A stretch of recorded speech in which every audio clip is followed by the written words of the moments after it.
नमस्कार, मैं हूं आपके साथ अली मतार। जोहार। झारखंड की शुरुआत बड़ी खबर से करते हैं। पाकुड़ में बीजेपी विधायक दल के नेता बाबूलाल मरांडी ने इस सरकार पर बड़ा हमला बोला है। उन्होंने कहा कि झारखंड के विकास के लिए हेमंत सरकार को उखाड़ना होगा। उन्होंने आरोप लगाया कि हेमंत सोरेन खुद अपने पद का दुरुपयोग कर रहे हैं और अपने नाम पर खदान ली है। बाबूलाल मरांडी यही नहीं रुके। उन्होंने कहा कि हेमंत नेतृत्व वाली सरकार के राज में हत्या, अपहरण, लूट खसोट काफी बढ़ गया है। ऐसा लगता है कि ये सरकार अपराधियों से डर गई है। राज्य में कानून व्यवस्था नाम की कोई चीज नहीं रह गई है। राज्य में माफियाओं का राज चल रहा है। उन्होंने यह भी आरोप लगाया कि हेमंत सोरेन के शासन काल में मॉब लिंचिंग का मामला काफी बढ़ गया है।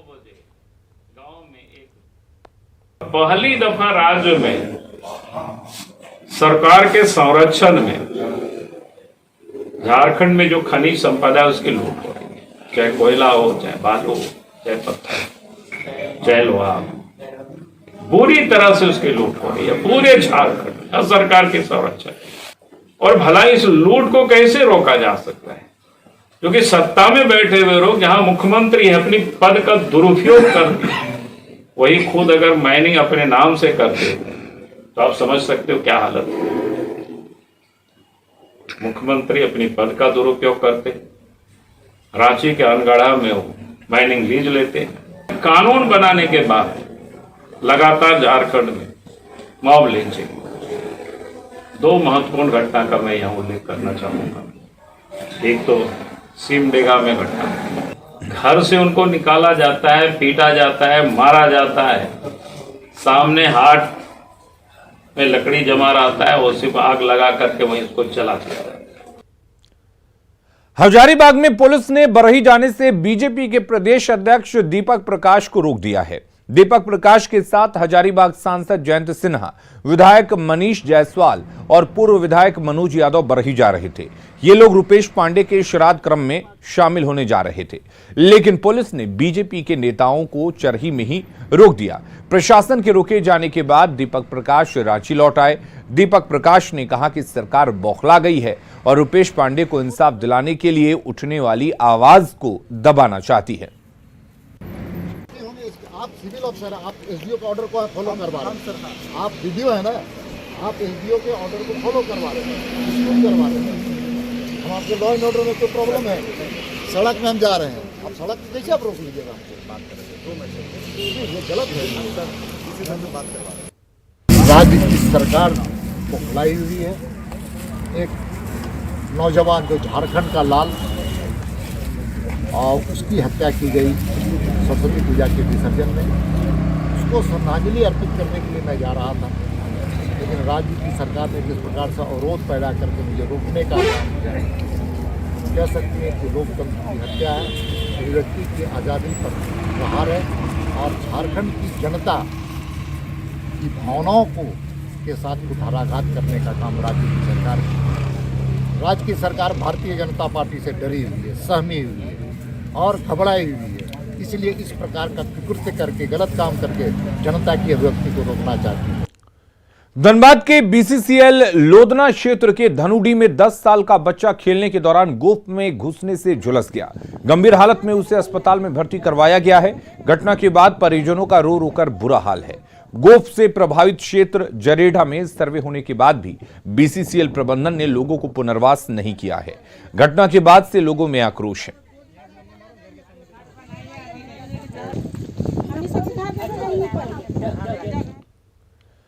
और अगली खबर का रुख करते हैं। लोहरदगा के बुलबुल के जंगल में हुई मुठभेड़ में मारे गए नक्सली की पहचान करने के लिए इनामी नक्सली बालक गंजू के परिजन लोहरदगा सदर अस्पताल पहुंचे, जहां उन्होंने शव को देखा और बालक गंजू की नहीं होने की पुष्टि की।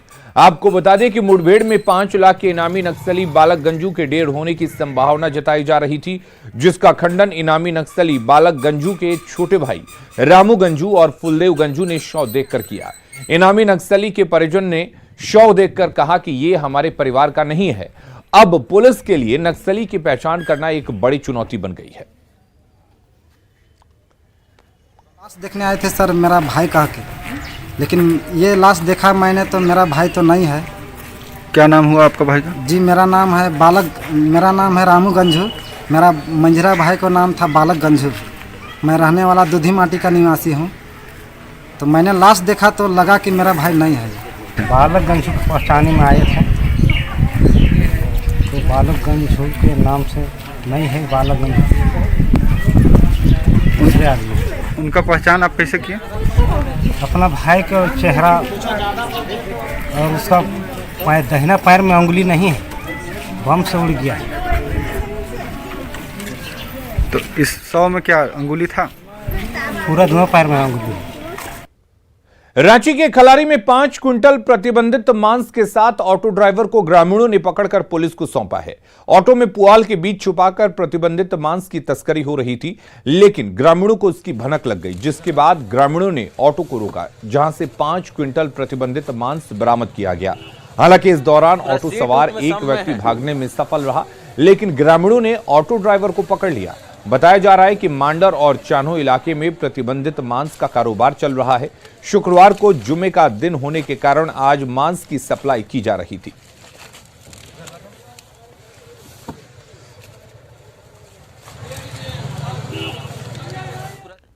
कोडरमा के सतगावा थाना प्रभारी नीतीश कुमार पर एक व्यक्ति की बेरहमी से पिटाई करने का आरोप लगा है। राजघटी गांव में 2 परिवारों के बीच जमीन का विवाद चल रहा है और इसी मामले में रूपलाल पासवान ने थाना प्रभारी पर पिटाई का आरोप लगाया है। साथ ही एसपी से लिखित शिकायत की है, जिसके बाद एसपी ने एसडीपीओ को जांच के आदेश दिए हैं। पीड़ित का आरोप है कि थाना प्रभारी ने 20,000 रुपए मांग की थी, लेकिन पैसे नहीं देने पर बेरहमी से पिटाई कर दी। फिलहाल कोडरमा सदर अस्पताल में रूपलाल पासवान का इलाज चल रहा है।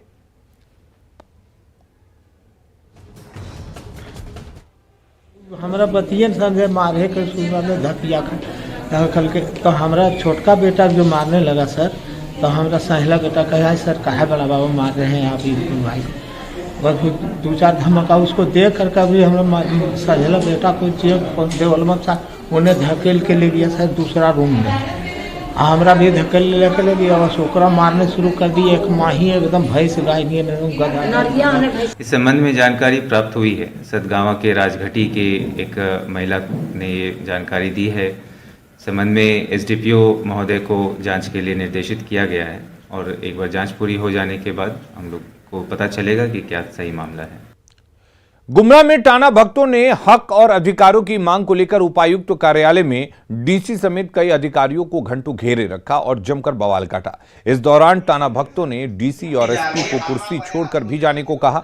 डीसी और एसपी ने उन्हें कई बार समझाने की कोशिश की, लेकिन वो सुनने के लिए तैयार नहीं हुए। टाना भगत अपने हक और अधिकार को लेकर जिद पर अड़े हुए थे। ऐसे एक दूसरे का मान मर्यादा करते हुए चलिए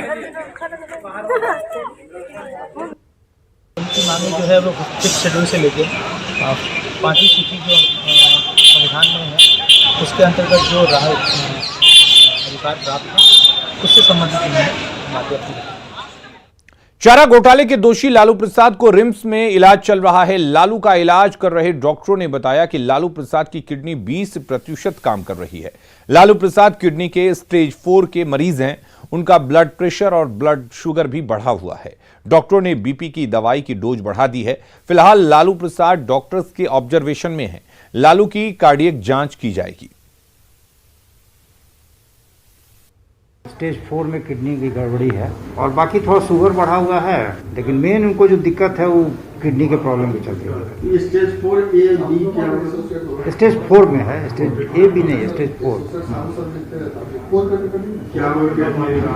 मतलब समझिए कि 20% किडनी काम कर रहा है। रिम्स में भर्ती राजद सुप्रीमो लालू प्रसाद से मुलाकात को लेकर लगातार जेल मैनुअल के उल्लंघन पर सवाल उठ रहे हैं।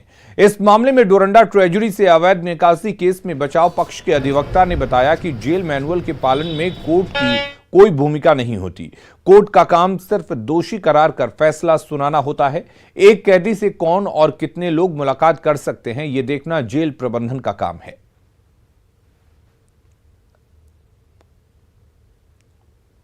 जहाँ तक उनसे मिलने का सवाल है या उल्लंघन की बात है, ये सब देखने का काम जो भी है, या उनसे कितने व्यक्ति मिल रहे हैं या क्या कर रहे हैं, ये सब चूँकि हम लोगों की जानकारी नहीं है क्या मिल रहा है। लेकिन आप जब बता रहे हैं तो उसमें क्या है कि जेल अथॉरिटी का ये काम होता है कि जेल अथॉरिटी ही देखती है प्रशासन दृष्टिकोण से कि कितने लोगों को मिलना है, कितने लोगों को नहीं मिलना है। जेल मैनुअल के हिसाब से जेल अथॉरिटी का वर्क होता है।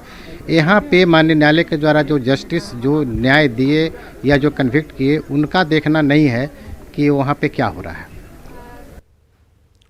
झारखंड कांग्रेस मुख्यालय में स्वास्थ्य मंत्री बन्ना गुप्ता ने जन सुनवाई की। इस जन सुनवाई में आम लोगों ने जमीन से संबंधित समस्या, पुलिसिया कार्रवाई, जमीन का म्यूटेशन, स्वास्थ्य संबंधित समस्या को रखा। मंत्री बन्ना गुप्ता ने इस मौके पर कई विभागीय अधिकारियों को दिशा निर्देश दिया। कांग्रेस मुख्यालय में मंत्रियों के द्वारा जन सुनवाई आगे भी जारी रहेगी। शनिवार को ग्रामीण विकास मंत्री आलमगीर आलम जन सुनवाई में उपस्थित रहेंगे।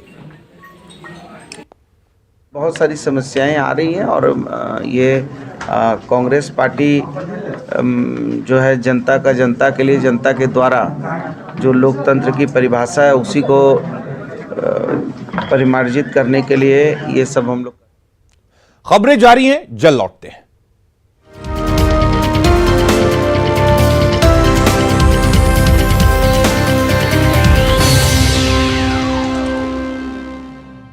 नहीं है, कार्यालय का पूरा भवन ही जर्जर हाल में है।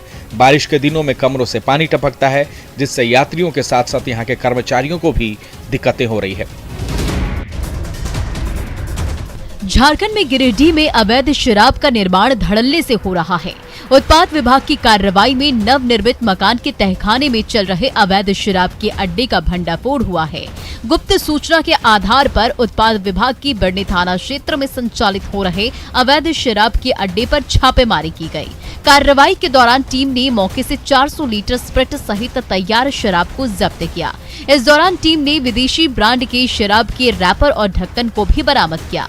टीम ने शराब तस्करी में इस्तेमाल हो रहे बोलेरो गाड़ी को भी जब्त कर लिया है और मामले की जांच कर रही है।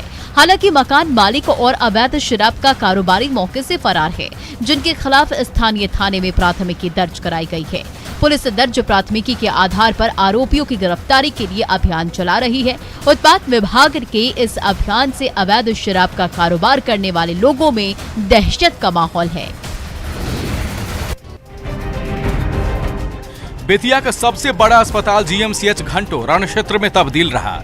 इंटर्नशिप कर रहे छात्रों ने कर्मचारियों को लाठी डंडों से पीटा, जिनका इलाज आईसीयू में चल रहा है। हंगामे के दौरान कई मीडिया कर्मियों का मोबाइल छीन लिया गया और उनसे बदसलूकी की गई। साथ ही मरीज और उनके परिजनों को भी अंदर नहीं जाने दिया गया। बाद में भारी संख्या में पुलिस पहुंची, जिसके बाद हालात को नियंत्रण में किया जा सका। कहा जा रहा है कि एक मरीज को भर्ती किए जाने को लेकर विवाद शुरू हुआ और देखते ही देखते पूरा मेडिकल कॉलेज परिसर रण क्षेत्र में तब्दील हो गया। ये भी बताया जा रहा है कि 2 दिन पहले भी इंटर्न और जीएनएम स्टाफ के बीच किसी बात को लेकर विवाद हुआ था। इस बार भी कुछ ऐसा ही हुआ है, जहां इंटर्न छात्रों और मेल नर्सों के बीच शुरू हुई कहासुनी देखते ही देखते एक बड़े झड़प में तब्दील हो गई। इधर जिले के सबसे बड़े अस्पताल में बवाल होता रहा तो उधर बड़ी संख्या में मरीज और उनके परिजन परेशान रहे। हालांकि इस बार दोषियों पर कार्रवाई का आश्वासन अस्पताल के उपाधीक्षक ने दिया है।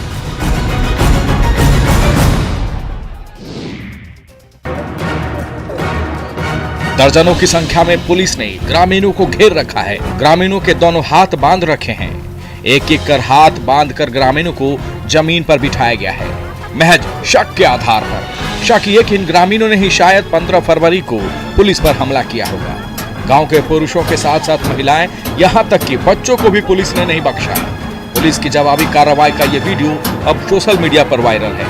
गया में पुलिस का ये क्रूर चेहरा जिस किसी ने भी देखा सवाल उठा रहा है। पुलिस पर हमले के खिलाफ जवाबी कार्रवाई में क्या सिर्फ आशंकाओं को आधार बनाकर कार्रवाई की जा सकती है? बेलागंज प्रखंड के मेन थाना क्षेत्र के आढ़तपुर गाँव का ये वायरल वीडियो बताया जा रहा है। ठीक है कि 15 फरवरी को पुलिस टीम पर बालू बंदोबस्ती का विरोध कर रहे ग्रामीणों ने हमला किया था। कई पुलिसकर्मी इस हमले में घायल हो गए थे, लेकिन पुलिस की कार्रवाई का ये कौन सा तरीका है जिसमें महिला पुरुष को हिरासत में लेकर उसके दोनों हाथ बांध दिए जाए? टायर की दुकान में कई युवक नशे में चूर हैं। दुकान में महिला डांसर को बुलाया गया है। सिगरेट के छल्ले उड़ाए जा रहे हैं। डीजे की धुन पर जमकर नाच हो रहा है और नाच के साथ खुलेआम हथियार लहराए जा रहे हैं। पुलिस लाइन से महज 50 किलोमीटर की दूरी पर यह टायर की दुकान है। दुकान के अंदर तमाशे हो रहे हैं और इसकी भनक तक पुलिस को नहीं लगी। अवैध हथियार लहराने का ये वीडियो अब वायरल हो रहा है। वायरल वीडियो में डांस करने वाली नर्तकी। और रुक करेंगे इस वक्त एक बड़ी खबर की, और बड़ी खबर इस वक्त बिहार के पूर्णिया से आ रही है, जहां पर अतिक्रमण हटाने के दौरान हंगामा हुआ है। ग्रामीणों ने पुलिस टीम पर हमला कर दिया है और हंगामे के दौरान 5 घरों में आग लगा दी गई है। अतिक्रमण हटाने गई पुलिस पर हमला किया गया है।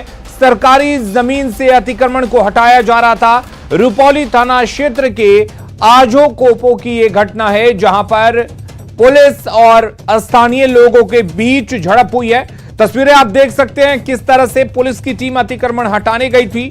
सरकारी जमीन पर अवैध कब्जे को लेकर यह अतिक्रमण हटाने का काम चल रहा था और उसी दौरान 5 घरों में आग लगा दी जाती है।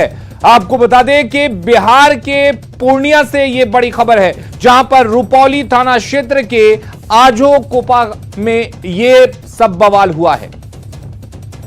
और कुमार प्रवीण हमारे साथ जुड़े हुए हैं। प्रवीण, इस वक्त हालात क्या कुछ हैं और आखिर हंगामा क्यों बरपा? जी आलम, मैं बता दूं कि ये रुपौली थाना के आजोकोपा की घटना है और वहां पे एक सरकारी जमीन पर कुछ लोग बसे हुए थे और कोर्ट के आदेश के बाद उस पर अतिक्रमण खाली कराने के लिए धमधा एसडीएम, एसडीपीओ, सीओ के अलावा 4 थाने की पुलिस पहुंची हुई थी। अतिक्रमण खाली कराया जा रहा था, तभी किसी ने घर में आग लगा दिया। हालांकि जिसके घर में आग लगा है उनका कहना है कि दूसरा पक्ष जो है रेखा देवी, खुशबू कुमारी, उन लोगों ने पुलिस के कहने पे आरोप लगाया है। उनका सीधा आरोप पुलिस पे है। इसके बाद लोग काफी आक्रोशित हो गए और वहां पे पथराव भी किया है, जिसके बाद पुलिस की गाड़ी भी तोड़ी गई है और पुलिसकर्मी सभी वहां से भाग खड़े हुए। उसके बाद जो अधिकारी थे वो लोग भी भाग गए और इस दौरान 5-6 घर जलकर राख हो गया है। बाद में दमकल की टीम वहां मौके पर पहुंची और आग पर काबू पाया गया, लेकिन अभी तक ये स्पष्ट नहीं हो पाया है कि आग किसने लगाई है। थाना प्रभारी, रुपौली थाना प्रभारी मनोज कुमार से हमारी बात हुई। उन्होंने कहा कि जो जिनका घर हम लोग खाली कराने के लिए गए थे, उसका अतिक्रमण हटाने गए थे, वही लोग खुद अपने घर में आग लगा लिया है और दूसरे पक्ष पे आरोप लगा रहा है। हालांकि ये जांच का विषय है कि किसने आग लगाई है और आग लगने के कारण 6 घर जला है, सिलेंडर भी ब्लास्ट किया है और उसके बाद वहां पर काफी तनाव का माहौल है। अभी भी वहां पर काफी तनाव है, लोगों की भीड़ है वहां पर। हालांकि पुलिसकर्मी भी वहां मौजूद हैं और आग को बुझाने का प्रयास किया जा रहा है। चलिए प्रवीण, आप हालात पर नजर बनाए रखिए, हम लगातार आपसे अपडेट लेते रहेंगे। फिलहाल के लिए बहुत बहुत शुक्रिया।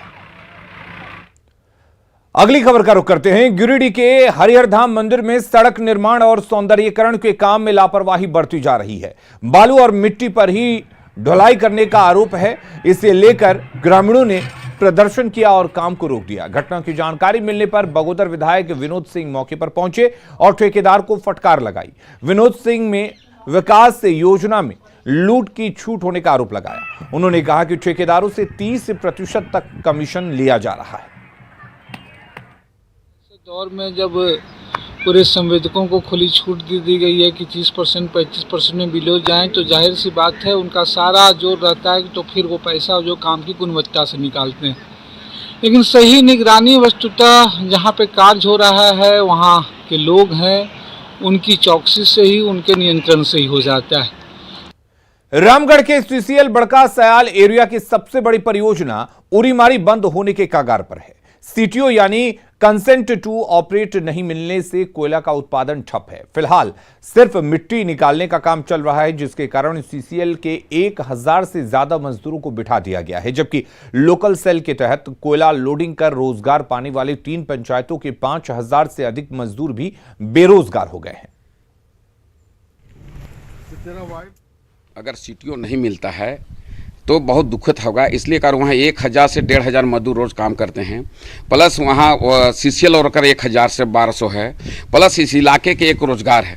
अगर सीटीओ नहीं मिलेगा तो निश्चित तौर पर इस इलाके में एक भूखमरी की कगार आएगी और इस इलाके का यहाँ सबसे ज़्यादा आदिवासी मूलवासी रहते हैं, लेकिन 80% आदिवासी लोग हैं। पहले तो स्थानीय बेरोजगारों को रोजगार नहीं मिल रहा है और सीटीओ बंद होने से कोयलरी ही नहीं मजदूरों को भी नुकसान है।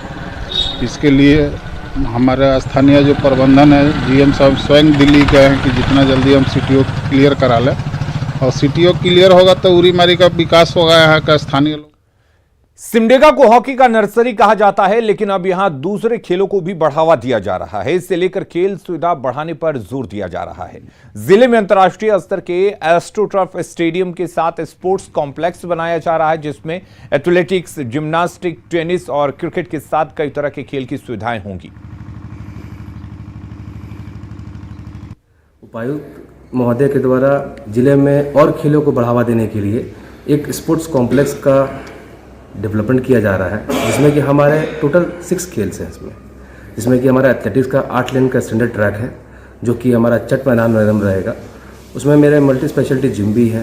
क्रिकेट के हम 4 पिच दे रहे हैं, ताकि हमारे इस छोटे से आदिवासी बहुल क्षेत्र के जो बच्चे हैं वो भी क्रिकेट में आगे बढ़ सके। जिनको प्रैक्टिस के लिए जगह नहीं मिल पाती है, उनको मैं एक मुहैया करा रहा हूँ। एक स्टेट का, नेशनल लेवल का एक क्रिकेट पिच बना के दे रहा हूँ, ताकि वो बच्चे प्रैक्टिस कर सकें। इसके अलावा हमारे पास बास्केटबॉल के 2 कोर्ट हैं। इसके अलावा हमारे पास वॉलीबॉल के भी 2 कोर्ट हैं। और खबरें लगातार जारी हैं। अब बने रहिए न्यूज़ 18 बिहार झारखंड के साथ।